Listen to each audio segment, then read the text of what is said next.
Hello, everybody, and welcome to the farm. You know, recently, Papa Jim and I have noticed that there is this trend on YouTube where there are all these videos coming out talking about, hyperinflation. We're in hyperinflation. It's all been plotted and planned. Prepare now before doomsday comes, and we're all in this hyperinflation and fear-mongering. Yeah, so we did a little bit of research. I've been online for at least the last 2 days, finding out what hyperinflation is, what constitutes hyperinflation, why are some of these prepper channels throwing this term out so much. I really do believe it is maybe unintentional, but it is fear-mongering. Because they're not using it the right way. We are not any type of economic gurus. We're not schooled in all things economics. But the research that I did is stuff that you can find easily online. It's all right there. It's available to you, the definitions and some terms that we're going through right now that you can understand. So, what is hyperinflation? Hyperinflation is a series of rapid, excessive, and out of control price increases due to things like supply chain issues, current events in the world, and war. I mean, does that all sound familiar? That sounds familiar. Those are things that can contribute and lead to hyperinflation. You know, that is the big question we're asking right now is, are we in hyperinflation? Well, right now here in the United States, what is our inflation rate? What is our inflation rate? I would say it's probably pretty close to 8%. Right. Right now, as of the filming of this video, we're at 7.9% inflation rate, which really, that's the biggest inflation rate that we've had, the biggest spike in inflation rate in 40 years. Since early 1980s. Despite these current financial trends and inflation that we're experiencing, we are not in the throes of hyperinflation. Not even. Venezuela, yes. Zimbabwe, yes. Argentina's gone through some issues, yes. But the United States, no.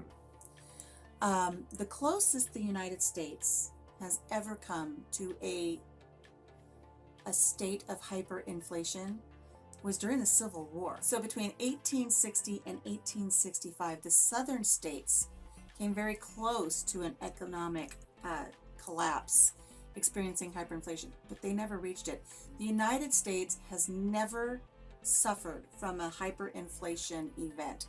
So don't let all of these YouTube videos that you're seeing out here, don't let them scare you. We've never experienced it here in the United States. Now, does that mean that we won't? No, I mean, it could happen. It's a possibility, but it's not a probability. Right. I mean, it could happen, but we've never had it happen. We're going to be seeing elevated pricing on stuff, but yeah, it's gonna be tough. So we're going to talk a little bit about this hyperinflation versus inflation.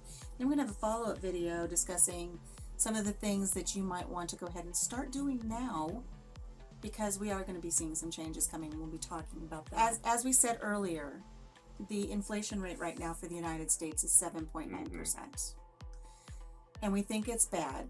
And we're complaining about our gas prices and our grocery prices. But take into consideration the country of Hungary. After World War II in 1946, our inflation rate, 7.9%. Their inflation rate, do you even want to take a guess what their inflation rate was? 41.9 quadrillion %. I'm going to put that number across right here. To see how many zeros. Look at that number. That number is a number that is hard to even fathom. We're upset at 7.9%, 41.9 quadrillion %. When you look back at the history of that economic collapse and that hyperinflation, that is true hyperinflation. So that equates to every day their inflation rate was 150,000%. After World War II, the cost of a price of bread was the equivalency of $1. By the end of 1946, so from 1945, 1946, the cost of one loaf of bread, because of hyperinflation, was $1 billion US. Now, how in the world are you going to pay $1 billion for a loaf of bread? So it comes to a situation where the money's not even worth the paper it's printed on. So in Hungary, when they got to their extreme hyperinflation, their money was literally in the streets, swept into piles, and either thrown away or they would just burn it because it absolutely had no value at all. Nothing. It had no value. No So value. that's true hyperinflation. Can you imagine going and working a day at a job and then having to bring suitcases to take home your paycheck?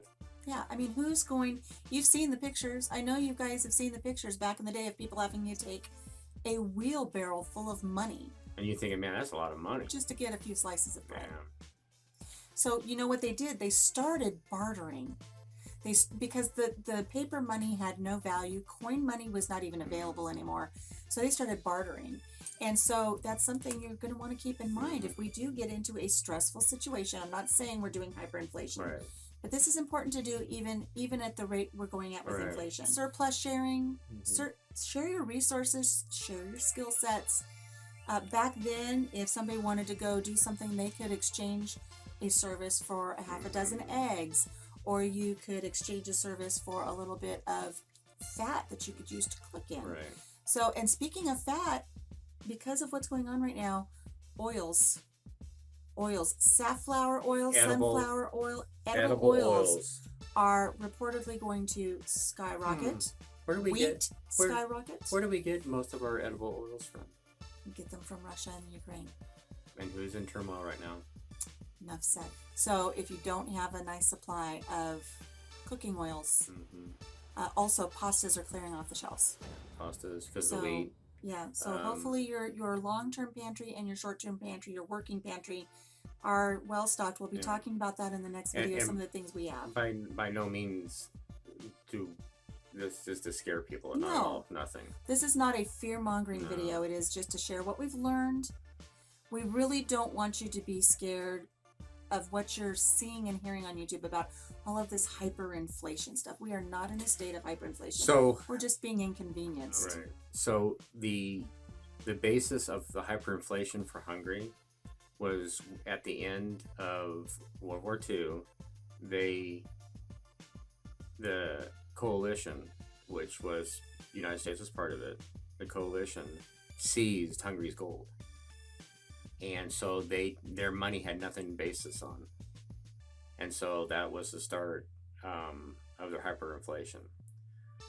What worries me is our gold standard. We stopped using gold as a standard in 1971.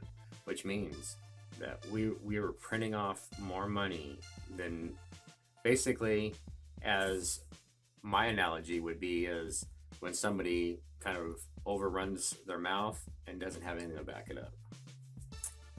And that can hurt.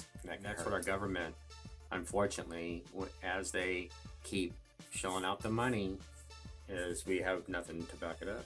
Right.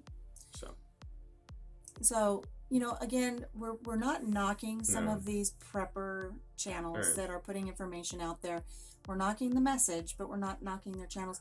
A lot of them have some really good videos out there that can teach you how to prepare for survival mode methods, times and situations where you're going to have to know how to take care of yourself. They have a lot of great stuff like that. And right now, this hyperinflation word is everywhere. But I'm going to use the word extreme situations. Can happen for anything. That's true. I mean, what happens if a tornado knocks out the power plant that feeds your city? No power, which means no water because the pumps run the water. Just stuff like that. It'd be nice to be able to sustain yourself for a short period of time, to get through certain situations. So it's not just nice; it's a necessity. It's a necessity, and we're going to talk about that in our next video. We're going to share with you some things that we have set up here at our farm, that we have put into practice here, so that if we have a situation, we've had situations where we haven't had power for X many days. We've had situations where we can't get off the farm. We're snowed in for X number of days. So we've had to put some of these things into practice. She likes that because I can't go to work. So that's true. I like it because then he's stuck here at the farm with me. So as our current state of inflation continues to climb, it will probably climb a little bit. It'll stabilize, and it will take a minimum, where we're at right now, a minimum of a year to recover. And that's if the Fed does their job. So that's great. If they do their job and things level out, that's great. But that's not helping you today. That's not helping you next month. You've got to put some things into practice to get you through the next 1 year, 2 years, 3 years, whatever it's going to take, if we recover from this little bit of inflation hike. So, join us for the next video. We're going to talk about some things that you can put into practice at your home. It doesn't matter what size home you live in. It doesn't matter your demographic area. It doesn't matter your economic status. We have little tips that you can use to start getting your home in order, your family in order, to kind of ride through these inflation spike times. It kind of all starts with a mindset, and then you can build from there, and you just work with what you've got. And if you can only put in a little bit and you only got a little space, at least you're doing something. At least you're preparing for what you can. Right. I happen to know someone who lived in Venezuela. I know someone who lived in Argentina when they were going through really tough times. And the one main thing that they kept coming back to is people were complacent. They just accepted it. And it's just like us. We're just like, oh, gas went up 10 cents. It sucks. Oh, eggs have gone up $1. It sucks. So you're just complacent. And that's how it started over there. First, it was like things started going up and people just made do with what they had. And then there was no sugar on the shelves. Oh, well. And then there was no flour on the shelves. Oh, well. I mean, just think of the inconvenience of going to get toilet paper, of the last surge that we had and not having toilet paper. That's toilet paper. That's not, I mean, yes, it's a luxury. It's kind of a luxury. It's not 100% necessity. Food's necessity. It is. Food, water, shelter. We're going to talk about all three of those things in our next video. So we just want you to think about your mindset, making sure you're not becoming complacent. We're going to help you get the ball rolling, hopefully, to start small and start looking at this with new eyes. And we don't want you to allow that fear mongering of hyperinflation. What do we do? We're going to be in for a little bit of a ride, but you're going to be okay. We're going to be all right. So this is my thought, is if you get into a state of fear,